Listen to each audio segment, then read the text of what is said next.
भाई मजा आया। और भाइयों कैसे हैं आप सब? आप सबका फिर से स्वागत है एक न्यू अमेजिंग वीडियो में।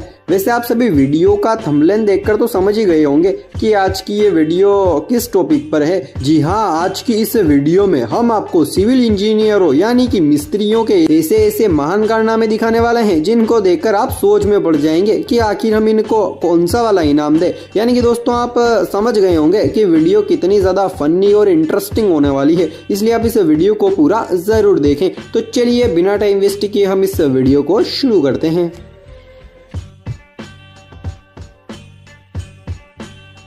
इस शौचालय को देखकर तो ऐसा लगता है कि जैसे ये इंसानों के लिए नहीं बल्कि मछलियों के लिए बनाया गया है। और वैसे भी इतनी मछलियां तो नदी में भी नहीं होती जितनी इस खूबसूरत सी जगह के अंदर है। लेकिन यार कहीं ऐसा तो नहीं कि बनाने वाले मिस्त्री ने इस टॉयलेट के पाइप को डायरेक्ट समुद्र से ही जोड़ दिया? हाँ, यही हो सकता है, तभी तो ये हाल है, वरना टॉयलेट तो हमारे घर में भी है। हमारे घर में तो कभी ऐसा नहीं हुआ भाई। वैसे इंजीनियर दो प्रकार से बनते हैं, एक तो कॉलेज से डिग्री लेकर और दूसरा ऐसे ही मिस्त्रियों के साथ काम कर करके इंजीनियर बन जाते हैं। लेकिन साला मुझे तो ये समझ नहीं आ रहा कि ये गधा इंजीनियर कैसे बन गया। आखिर इसने कौन सी यूनिवर्सिटी से इंजीनियरिंग की थी भाई? अरे लोगों के तो पसीने छूट जाते हैं इंजीनियरिंग करते करते, और तब भी वो बड़े इंजीनियर नहीं बनते। लेकिन अब गधे भी इतने होशियार हो गए हैं कि वो भी इंजीनियरिंग करने लगे। वाह भाई वाह, भारत वाकई में महान है।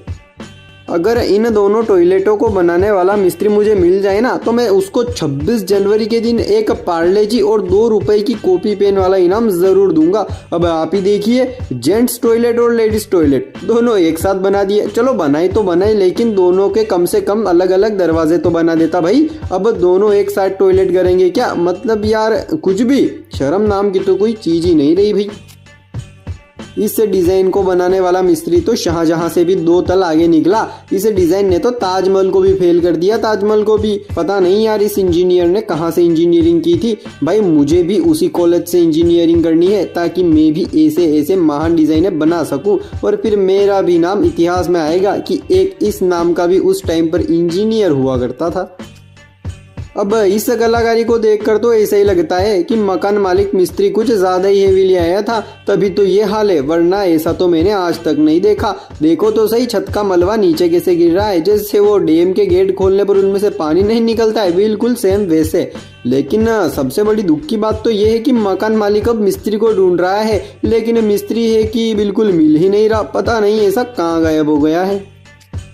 अब ये कौन से ज़माने की कार है यार? मुझे तो लगता है कि गांव के कलाकार इंजीनियर ने इस कार की हालत की है, यानी कि बीच में से काट कर फिर से जोड़ दिया। वरना यार मैंने तो ऐसी कार अपनी ज़िंदगी में कभी नहीं देखी। क्या आपने पहले कभी ऐसी जुगाड़ू कार देखी है? कमेंट बॉक्स में बताना।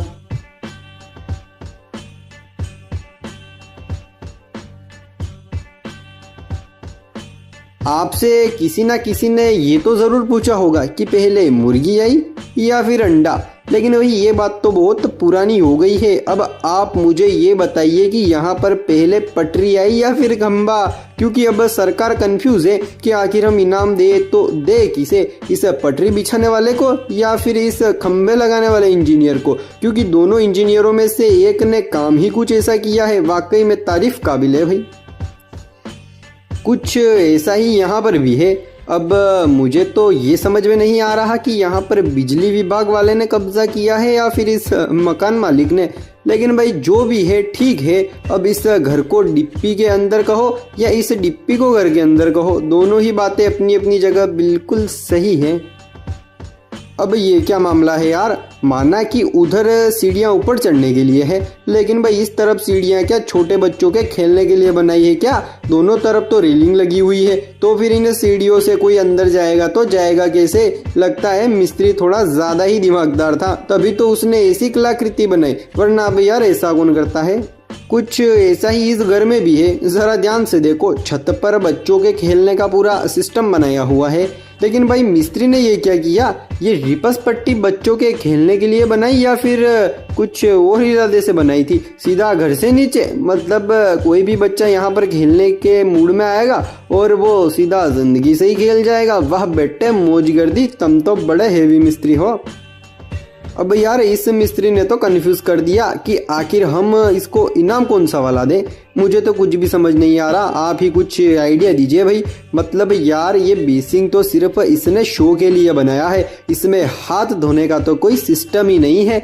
लेकिन कहीं ऐसा तो नहीं कि इसका और मकान मालिक का झगड़ा हो गया और उसी का बदला इस मिस्त्री ने यहाँ पर ले लिया। हाँ भाई यही होना चाहिए, तभी तो ये हाल है, वरना भाई बेसिंग तो हमारे घर में भी लगे हुए हैं, ऐसा तो कभी नहीं हुआ। देखो यार मैं बहुत आलसी हूँ, क्योंकि एक तो मैं 9 बजे उठता हूँ और मैं घर में भी काम थोड़ा बहुत ही करता हूँ। लेकिन आज तक मुझे ऐसा लगता था कि मैं दुनिया का सबसे बड़ा आलसी आदमी हूँ। लेकिन भाई सबसे हैरानी की बात तो ये है कि आज मुझे मुझसे भी बड़ा आलसी मिल गया। हाँ जरा आप इस इमेज को ही देखिए। अब इस रोड को बनाने वाला इंजीनियर इतना बड़ा आलसी था कि उससे एक खजूर की डाली तक नहीं हटी। यार आलसपन की भी हद होती है, मैं भी इतना आलसी नहीं हूँ। इस इंजीनियर ने तो मुझे भी फेल कर दिया। अरे तेरी तो नहीं है क्या, दीवार ने तो बेचारे मिस्त्री का सिर ही तोड़ दिया। लेकिन भाई इस मिस्त्री को दुख इस बात का नहीं है कि मेरे सर में लग गई, इसे दुख इस बात का है कि इस दीवार ने मेरे ऊपर ही क्यों वार किया, पास वाले के ऊपर भी तो कर सकती थी ना। मतलब कुछ तो गड़बड़ है यार, लगता है दया कोई बुलाना पड़ेगा। वैसे दोस्तों आपको वीडियो कैसी लगी, अच्छी लगी ना, तो जल्दी से बिना सोचे समझे इस वीडियो को लाइक कर दीजिए और एक प्यारा सा छोटा सा नन्हा सा कमेंट भी कर दीजिए। और अगर आपको आगे आने वाली ऐसी ही और फनी और मजेदार वीडियोस देखनी है तो जल्दी से हमारे इस यूट्यूब चैनल फन की दुकान को सब्सक्राइब कर ही दीजिए, यानी कि इस लाल बटन को दबा दीजिए। तो मेरे प्यारे भाइयों बहनों आज के वीडियो में बस इतना ही, फिर मिलते हैं हम अगली वीडियो में, तब तक के लिए जय हिंद जय भारत।